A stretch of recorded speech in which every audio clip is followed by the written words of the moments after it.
Hey church, this is Vince Miller. Thank you so much for joining me for some more time right here in God's Word. I want to give a quick shout out today to David Rose from Atlanta, Georgia, whose group I joined last week at NorthPoint Church.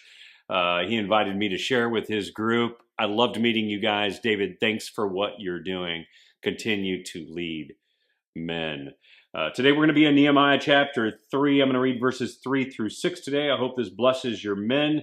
It reads, "The sons of Hassenaah built the fish gate. They laid its beams, set its doors, its bolts, and its bars." Not the kind of bar you drink at, by the way. "And next to them, Meremoth, the son of Uriah, son of Hakkoz, repaired. And next to them, Meshullam, the son of Berechiah, son of Meshezabel, repaired." Whew, got through that name. Tough one right there. "And next to them, Zadok, the son of Baana, repaired. And next to them, the Tekoites repaired, and their nobles would not stoop to serve the Lord." So, church, a couple of things stood out to me as I was reading this text today. Here's the first thing. They constructed the beams, set its doors, its bolts, and its bars. In other words, the doors of the gate were solid and secure. And they did this because rebuilding a wall with unsecured entrances would be stupid, wouldn't it?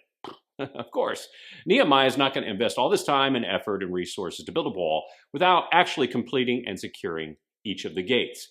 This is because sometimes gates need to be secured to protect those inside, right? Simple logic. It's the same reason I lock my house at night, or rather my wife insists that I do. It's a preventative step for protection. Now, the lesson I've learned here is that godly leaders pray and plan like Nehemiah has done. They lead and work, but they also think ahead enough about preserving and protecting the project that they work on. They anticipate opposition. So are you anticipating the opposition in your life? Be it opposition at work or at home or in your family. Because there's a lot of spiritual opposition out there today. But are you taking the steps to secure your wife spiritually, your children spiritually, your own life from spiritual attacks? You know, fellas, at some point, a leader is going to have to close and secure the gates to protect and preserve the people inside. And that's your job. Second, number two, at the end of the text, we see that the Tekoites participated in the build, but some of the nobles and leaders did not. Now, commentators have different interpretations of why this might have been. One theory is that Tekoa in the south, being a region ruled by Geshem the Arab, faced pressure from Geshem to not participate.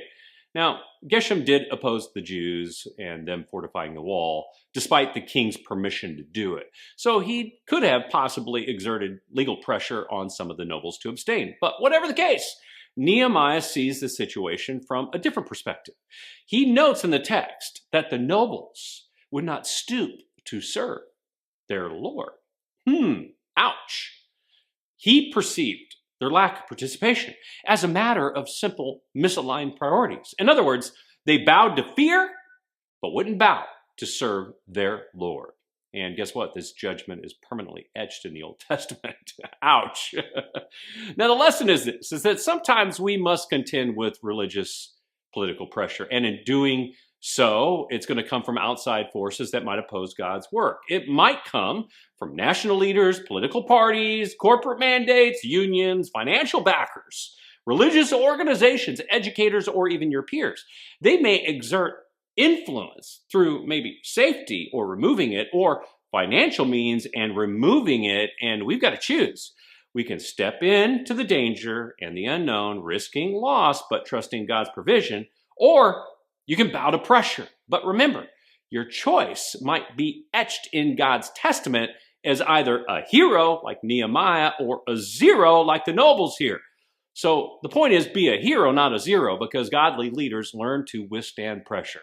So take a step in that direction today, will you, fellas? I love you. I pray this has blessed you. If it has, share it with someone else.